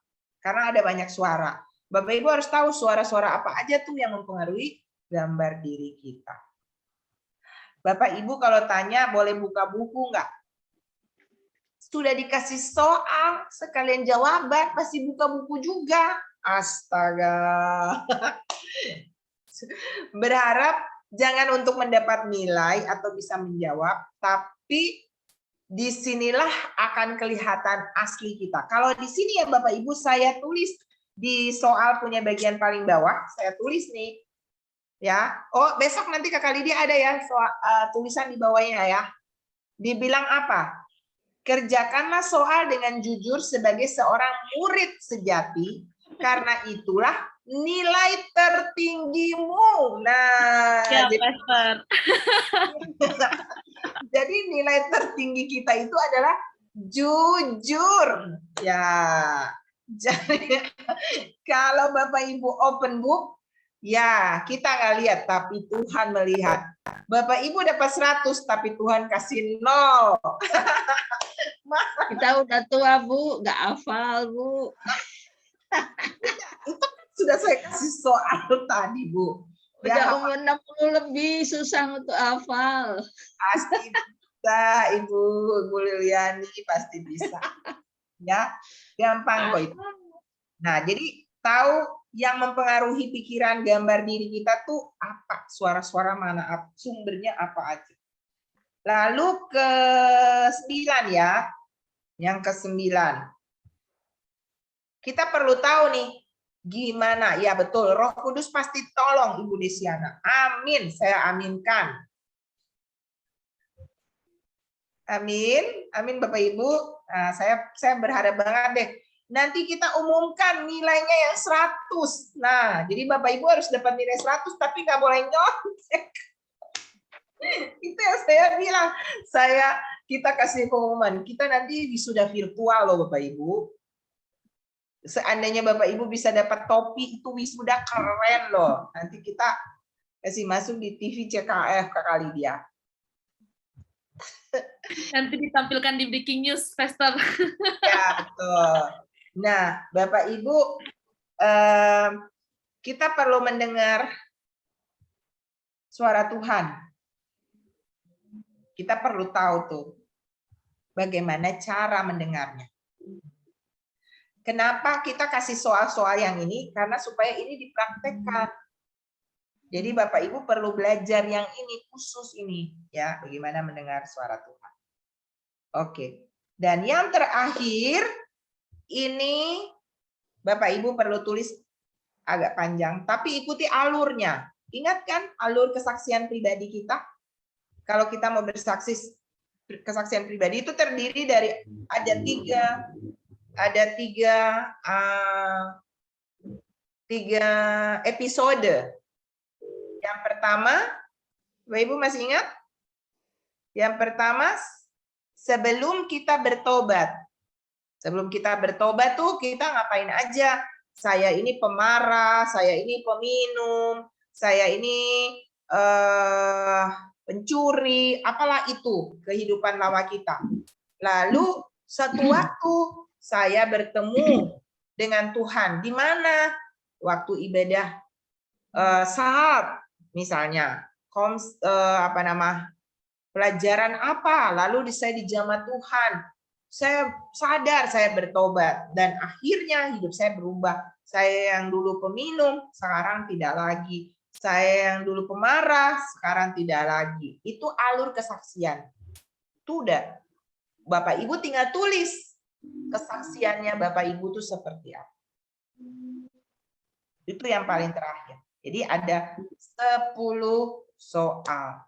Dan semua peserta atau semua siswa yang ada di kelas saat ini akan mendapat nilai 100. Amin. Dan yang mendapat nilai tertinggi, absennya juga memenuhi syarat terbaik, maka dia akan lulus dengan cum laude. Nah, Amin. Bu, nomor 9 itu apa, Bu? ya Ibu, Nomor 9 itu apa tadi itu, Bu? nomor 9, Dengar suara Tuhan. Dengar suara Suara Tuhan. Tuhan. ya, itu di mesbah pribadi. Nah loh, sudah langsung tuh dikasih tuh topiknya Bu, mesbah pribadi. Jadi berharap Bapak Ibu mendapat nilai 100 dari kita, dari kami yang ada di sini, tapi juga mendapat nilai 100 dari Tuhan. Karena itu nilai tertinggi Bapak Ibu, alias Bapak Ibu jujur nggak nyontek buka buku, apalagi nanya-nanya. Nah, dulu saya punya guru matematika ya Bapak Ibu, kalau kita mau tes, dia bilang begini, siapa nyontek dari buku, saya robek bukunya. Siapa nyontek dari teman, saya robek temannya. Itu lucu memang guru saya itu. Tapi kita jadi santai sebelum ujian matematika. Jadi Bapak Ibu, saya berharap Bapak Ibu bisa mengerjakan soal-soal ini dengan baik. Sudah mengerti ya Bapak Ibu ya? Kisi-kisinya sudah oke? Pastor, saya mau Pastor. Jaringan di tempat saya ini saya tidak bisa mendengar suara pastor dengan jelas. Jadi banyak yang terputus. Bisa nggak Pastor minta Simon atau Kakak Lydia untuk mengirim recordingnya, Pastor? Saya benar-benar tidak bisa mendengar 100%. Bisa.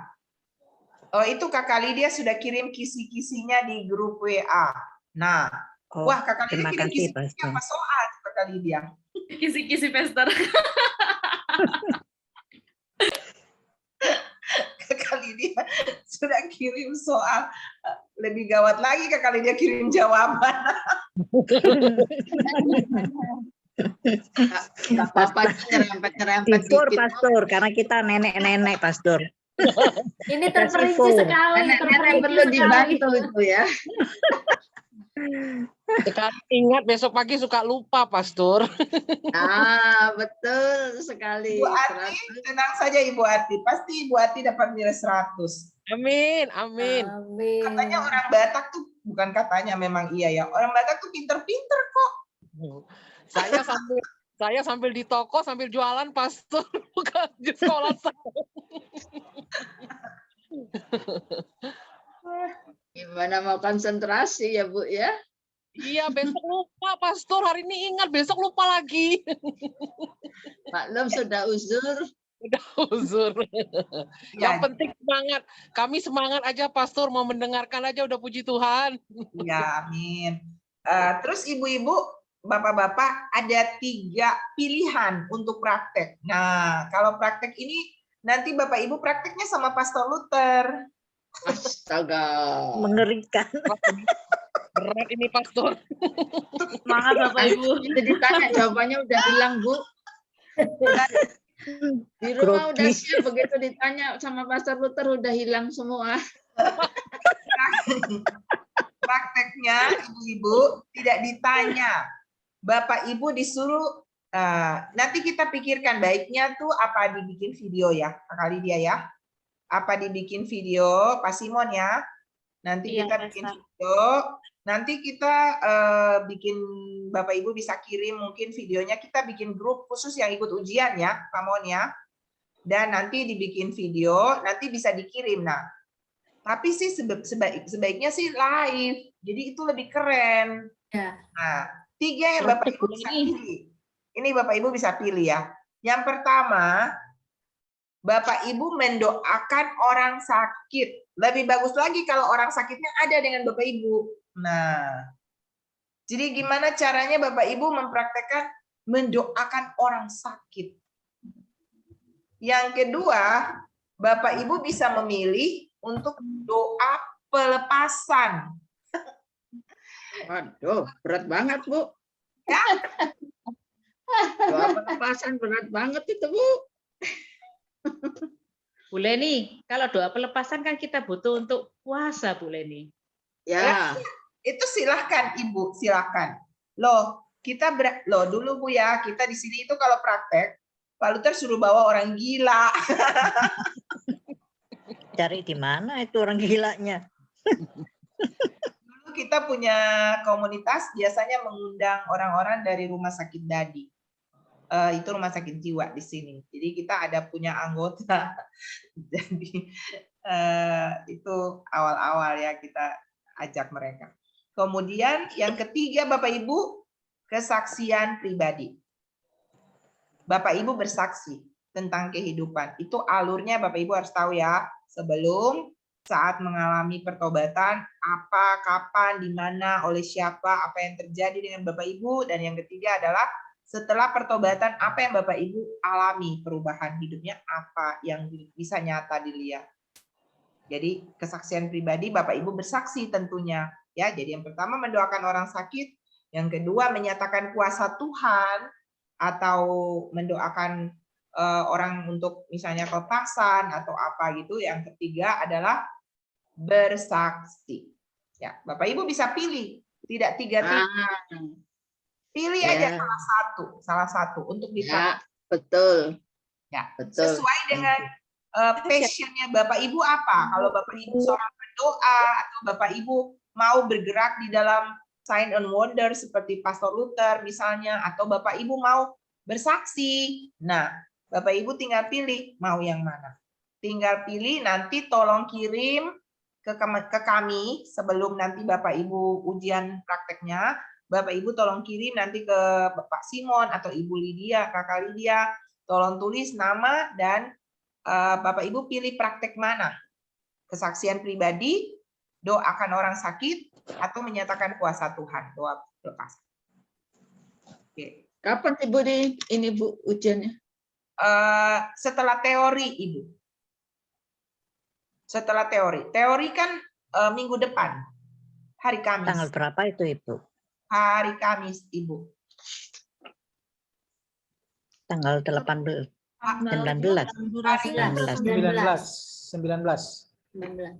Videonya Pastor durasinya berapa menit? Nanti kita itu ya Bu, nanti kita kasih informasi selanjutnya. Itu nanti kita itu ya Bu Fani ya. Nanti kita kasih informasi selanjutnya. Jadi tujuan daripada praktek ini adalah kita menemukan karunia sebenarnya Bapak Ibu. Kita akan menemukan bahwa Bapak Ibu itu ternyata orang-orang yang ternyata juga bergerak di dalam karunia. Seperti Pastor Luther, Sign and Wonder, atau Bapak Ibu juga orang yang mendoakan orang sakit, Bapak Ibu juga bergerak di dalam penginjilan. Nah, itu kita kepengen tahu Bapak Ibu punya panggilannya tuh di mana, sehingga nanti ke depan kerinduan kami adalah pelayanan ini bisa menjadi perpanjangan tangan Bapak Ibu, bisa menjadi perpanjangan tangan di mana Bapak Ibu berada, dan kita akan bekerja bersama-sama, melayani bersama-sama sebagai satu kesatuan tubuh Kristus. Bahkan sebenarnya dari kesaksian misalnya kita akan tahu, oh ternyata ada pengajar di sini, ada Bapak Ibu yang juga ternyata guru di sini, sehingga suatu saat ke depan orang-orang yang lulus saat ini yang akan lebih diprioritaskan untuk pelayanan-pelayanan ke depan begitu, karena mereka sudah lulus dengan sekolah yang kita buat dalam modul-modul yang ada di sini. Karena paling tidak sudah dapat dasar-dasarnya. Dan kemarin saya sempat berbincang dengan orang tua rohani kami ya, Pak Franky Utana, dan beliau sedang menyarankan untuk saya lupa nama apa ya, saya pernah ngomong nggak sih? Apa Kingdom? Iya, Kingdom. Apa ya? Kingdom Power, Pastor. Iya, Kingdom Power. Ya, ada pelajaran berikut. Dan itu lebih mengarah kepada pelajaran tentunya menyatakan kuasa Tuhan. Jadi itu bagaimana Bapak Ibu bisa punya kingdom power itu, sehingga misalnya Bapak Ibu ada di kantor, Bapak Ibu bisa contoh hal-hal praktis ya, bersalaman dengan orang, orang dilawat Tuhan. Senyum dengan orang, orang melihat Tuhan di situ. Bicara dengan orang, orang bertobat. Nah, seperti begitu. Jadi udah lebih ke praktek, ke praktisnya. Bapak Ibu membawa kuasa kerajaan. Begitu. Ada orang sakit, Bapak Ibu tumpangkan tangan, orang itu sembuh. Orang kerasukan setan, Bapak Ibu doain, setannya pergi. Gitu. Jadi berharap kita sempat berpikir next-nya orang-orang yang memang betul-betul sampai selesai dan mereka mau untuk diperlengkapi lebih lagi, itu akan diajarkan kingdom power ini. Jadi itu lebih ke praktek. Memang itu agak lebih panjang Bapak Ibu karena langsung ke praktek-prakteknya. Jadi bagaimana nanti Bapak Ibu ada di sana, Bapak Ibu suruh salaman tangan atau tumpang tangan ke kamera, apa yang dialami. Nah, seperti begitu. Jadi lebih ke langsung kita masuk ke pengalaman-pengalaman supranatural seperti begitu. Itu yang kita sempat ngomong, nanti mungkin kelas ini pastinya yang akan jadi prioritas untuk bisa lanjut ke situ karena sudah ada dasarnya. Amin. Iya. Ibu Ati lagi di toko, Ibu jualannya enggak laku. Bukan toko dan Ibu berdoa. Iya. Orang-orang datang berbelanja, jualanku habis hari ini. Wah, tiba-tiba banyak yang masuk. Itu kan Amin. Amin, amin, Pastor. Justru membuka pintu berkat. Amin, amin. Amin. Iya, kira-kira seperti begitu, Ibu-ibu. Itu dari saya. Dan mari mempersiapkan diri untuk ujian teori minggu depan dan persiapan untuk praktek. Dan setelah itu kami butuh beberapa waktu mungkin satu mingguan atau 2 mingguan dan kita akan menyatakan Bapak Ibu yang sudah lulus dalam ujian-ujian ini, kemudian Bapak Ibu akan bersiap untuk di wisuda. Berapa banyak Bapak Ibu yang mau di wisuda? Nanti setelah di wisuda kami akan mengirim sertifikat ya, ijazah kelulusannya kepada Bapak Ibu, dan itu bisa dipakai sebagai perlengkapan mungkin dalam pelayanan-pelayanan Bapak Ibu ke depan yang untuk non akademik tentunya, sehingga itu bisa memperlengkapi tubuh Kristus. Kami sedang mempersiapkan karena kami dulu punya sekolah namanya STAK, Sekolah Tinggi Agama Kristen. Pusat kami di Jogja. Saya Pastor Luther juga lulusan dari sana. Saya ambil S2-nya di situ dan Pastor Luther sekarang sedang ambil untuk S3 dan itu bisa kuliah online. Nah, kami berharap Bapak Ibu juga yang mau itu sekolah yang sangat membantu orang-orang di dalam dunia pelayanan sehingga mereka karena ke depan kalau memang akan ada ketentuan bahwa untuk menginjil atau untuk berkhotbah harus jadi pendeta dulu, ada titel dulu dan sebagainya. Nah, itu kita mengantisipasi ke depan. Sehingga sekolah ini ada sehingga kalau misalnya ke depan Bapak Ibu bilang saya juga mau belajar misalnya untuk ada dia 2 program studinya yaitu sarjana teologi atau sarjana pendidikan. Dan sekarang mereka sedang membuat banyak akselerasi. Kemarin saya baru ngomong sama rektornya karena ada beberapa anak-anak kami di sini yang mau kami sekolahkan dan dia bilang sekarang lagi dipermudah karena sekolah ini ke depan akan masuk di sekolah negeri. Jadi dia bilang sebelum itu beralih mereka mau memperlengkapi para pelayan-pelayan Tuhan yang memang mau punya jabatan-jabatan ini untuk memudahkan mereka ke depan dalam pelayanan. Karena dunia global ke depan mungkin ada banyak syarat. Nah, mereka mau membantu. Dia sarjana teologi dan sarjana pendidikan. Jadi untuk guru dan untuk pendeta. Jadi Bapak Ibu yang mungkin mau, monggo tinggal hubungi kami. Itu. Oke, itu dari saya. Kalau sudah tidak ada pertanyaan, saya kembalikan kepada Pak Simon dan Saudari Lydia.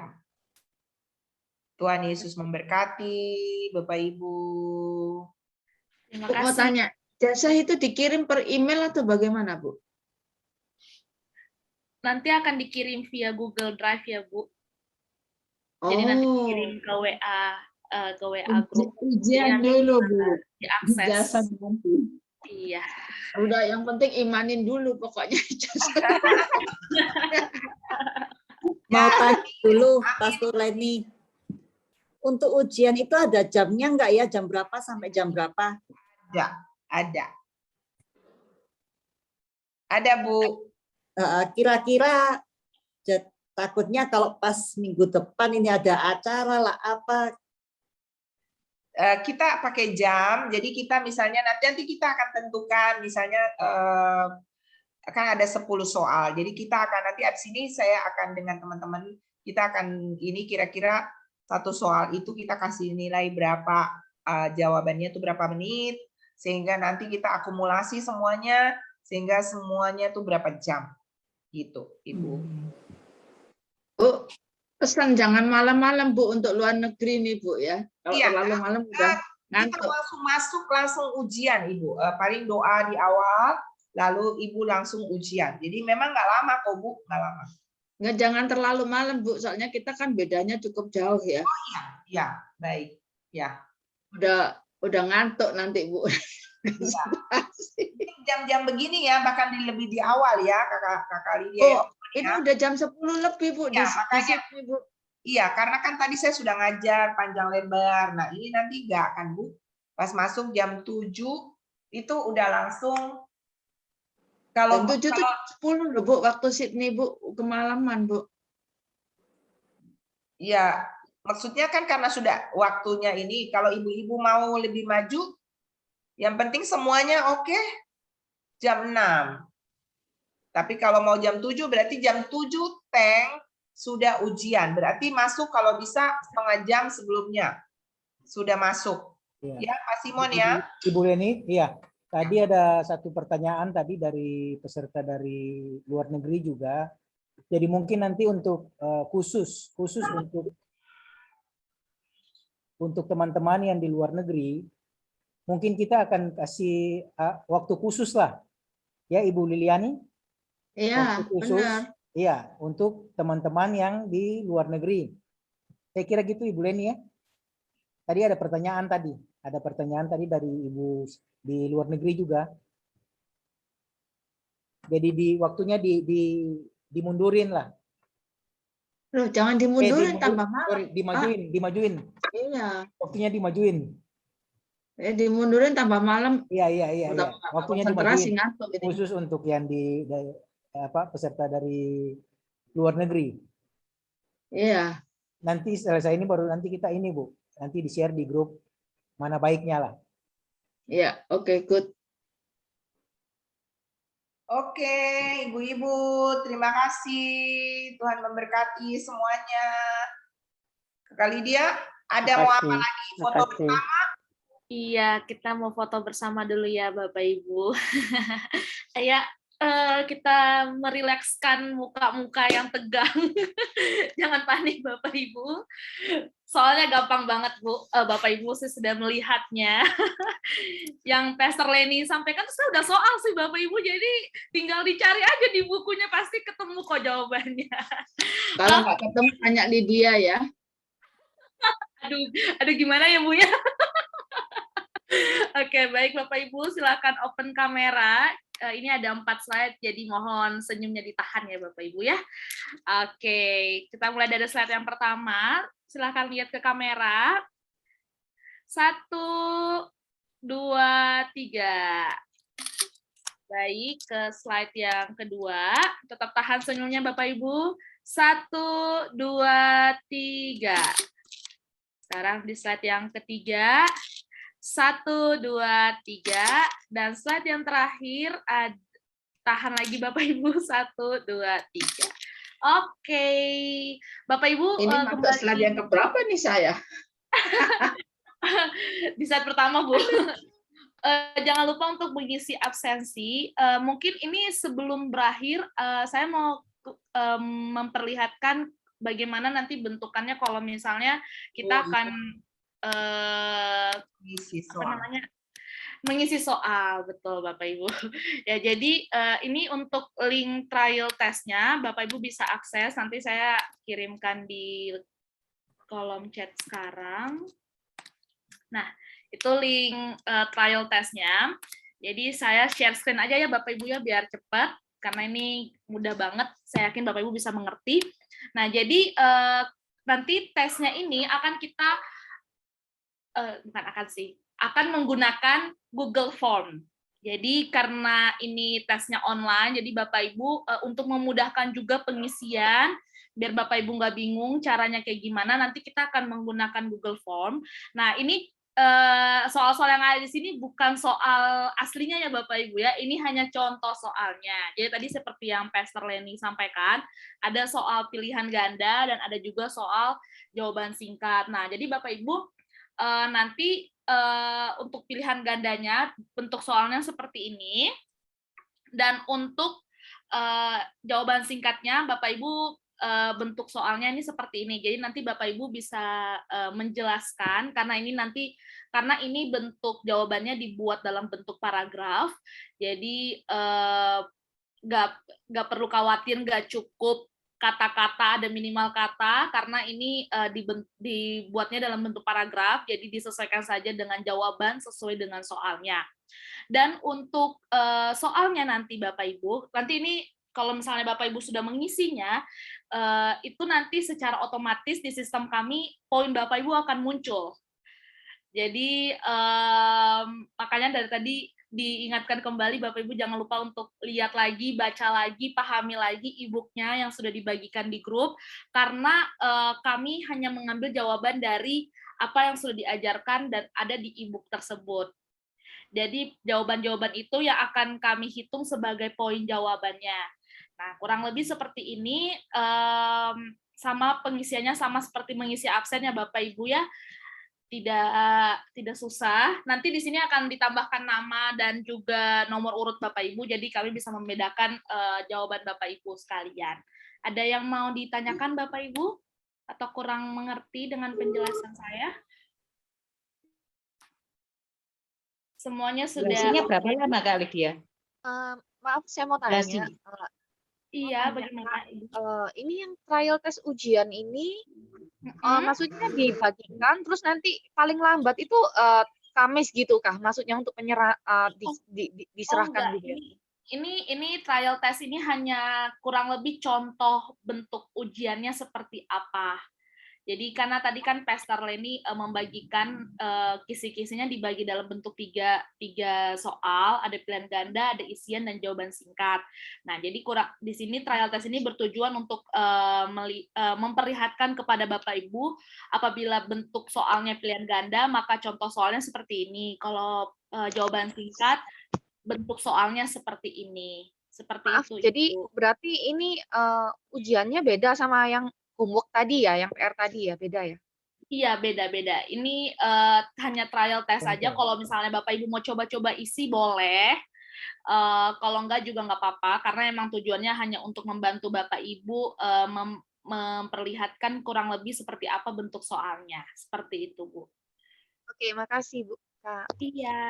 Ada lagi pertanyaan, Bapak Ibu?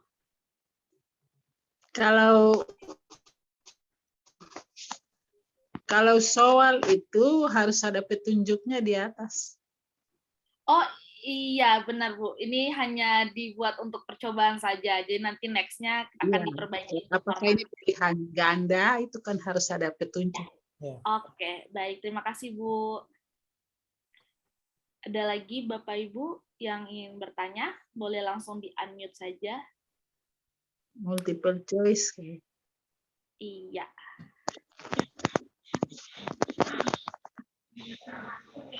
Halo, selamat malam. Iya, selamat malam Ibu. Maaf ini kalau boleh usul, bagaimana kalau soal-soal itu dibuatkan aja seperti di dalam link trial tadi, trial test itu. Jadi semua peserta bisa isi, lalu dikirim, begitu. Kalau boleh usul.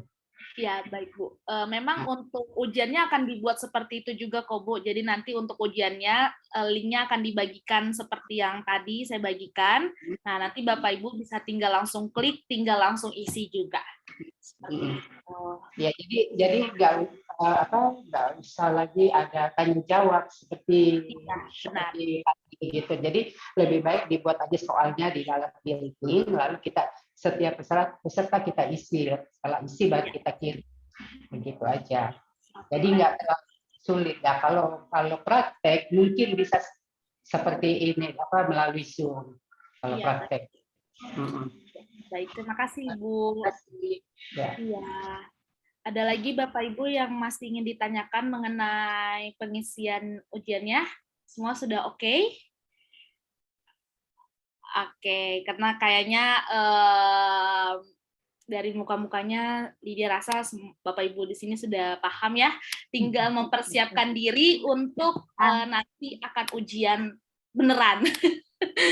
Tetap semangat Bapak Ibu, puji Tuhan kita sudah ada di akhir. Kayaknya ada yang penjelasan juga. Bagaimana Bu? Ada yang penjelasan juga tapi digabung ya multiple choice. Oh iya, nanti kita akan membedakannya Bapak Ibu ya biar akan memudahkan juga Bapak Ibu dalam pengisian. Baik, kita sudah ada di penghujung dari kelas ini. Saya percaya kita semua diberkati Tuhan ya Bapak Ibu ya. Terlihat dari muka-mukanya yang sumringah. Semuanya sangat diberkati Tuhan dengan pengajaran dari kelas SALT ini. Kalau begitu kita akan akhiri kelas ini. Sebelum kita berakhir, saya minta kesediaan Pastor Leni untuk menutup kita dalam doa. Doa, ya. Terima kasih Kakak Lydia. Mari kita berdoa Bapak Ibu.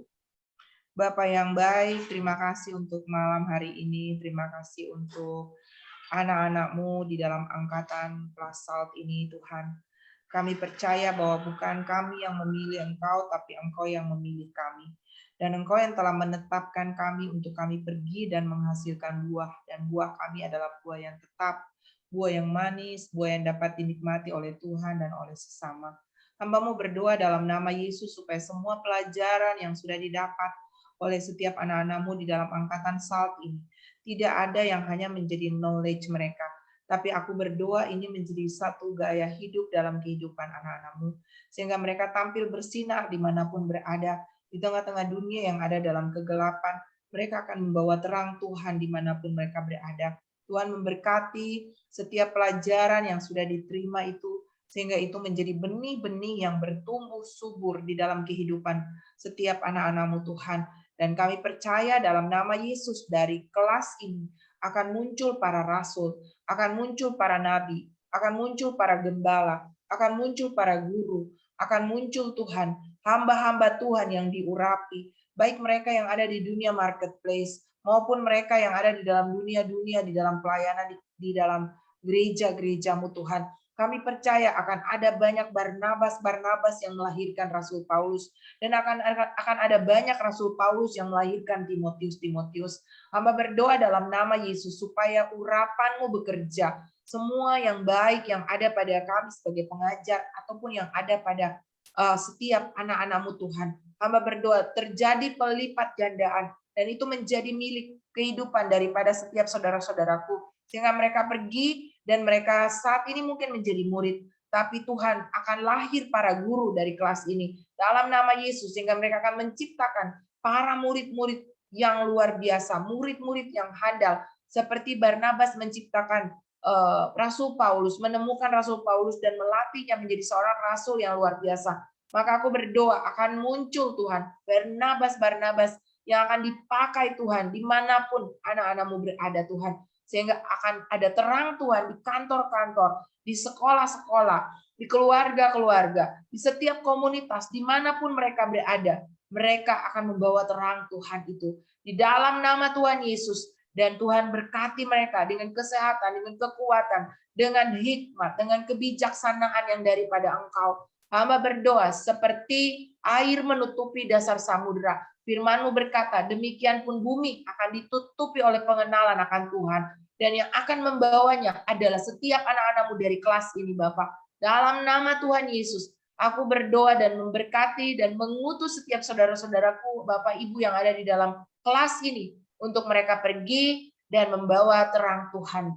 Dalam nama Yesus, mengucap syukur untuk setiap para pengajar yang sudah mengajar, mengucap syukur untuk Pak Simon, untuk Kakak Lydia, untuk Oscar, bahkan semua teman-teman yang sudah membantu di dalam kelas saat ini Tuhan. Berkati mereka. Terpujilah namamu Bapa, dalam nama Yesus untuk ujian nanti teori minggu depan. Hamba berdoa hikmat, kebijaksanaan Engkau berikan, kemampuan, konsentrasi, dan pengetahuan yang daripada Tuhan turun menaungi setiap anak-anak-Mu Tuhan. Dalam nama Tuhan Yesus kami mengucap syukur dan mengakhiri akan kelas saat di malam ini. Haleluya. Amin. Amin. Terima kasih. Terima kasih Bu Leni. Kati. Thank you.